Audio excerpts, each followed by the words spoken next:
Welcome in, everybody, to another awesome episode of Let's Make Dinner, your audio library of amazing dinner recipes you can always get on the table.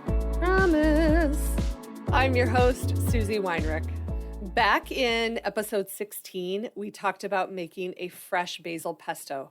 That is so delicious. But today, we are talking about making a 15-minute pesto cream sauce that is so good and perfect tossed with pasta for dinner. There are a ton of different options when you are buying pesto. Of course, your very, very, very best option is going to be to make your own fresh basil pesto, just like we did in episode 16. And of course, I will link that recipe right in the show notes here for this episode so you can find it. You're going to need about 1 cup of basil pesto.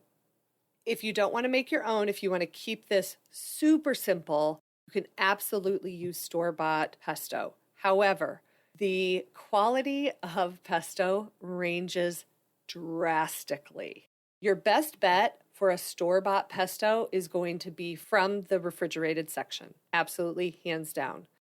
Now, if your store doesn't have that option and you need to get something shelf-stable, your best bet is to turn over the bottles and look at the ingredients. You're going to find that the shelf-stable pestos use a lot of fillers, and some of them don't even have basil as one of the first ingredients, which is wild. Try to find one that uses basil as one of the first ingredients and doesn't have a lot of fillers like potato starch and spinach.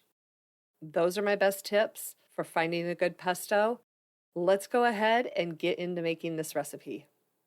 If you plan on serving this over cooked pasta, then I recommend going ahead and getting your pasta boiling and just cook it to al dente per the package instructions. Then take a large nonstick skillet and pop it over medium-low heat.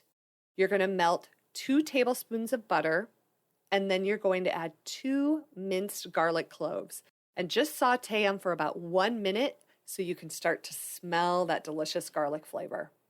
Then you're going to add 1 teaspoon of dried basil. My tip here with any dried herb that you add is measure it out, put it in the palm of your hand, and then take your fingers and just kind of rub it into the palm of your hand. What that's doing is releasing those essential oils and kind of bringing it to life again. So add that 1 teaspoon of dried basil, half a teaspoon of kosher salt, and then saute it for an additional 30 seconds with that garlic. Here's where your pesto comes in. You're going to add 1 cup of good quality pesto and 1 cup of heavy cream. Stir to combine everything, and then just simmer that over medium-low heat for about 3 minutes. Finally, you remove that pan from the heat and stir in half a cup of freshly grated Parmesan cheese. That's it. That's the whole recipe. You're going to let the sauce cool and thicken for just a couple minutes and then serve it tossed with your cooked pasta.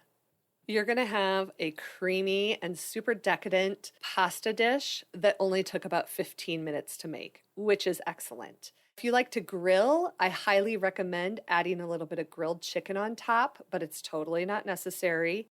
I also have a recipe for a big Italian salad that would be great on the side if you want more of a big dinner. And then, of course, garlic bread. Who doesn't love garlic bread? You can store any leftovers in the fridge in an airtight container for up to 4 days.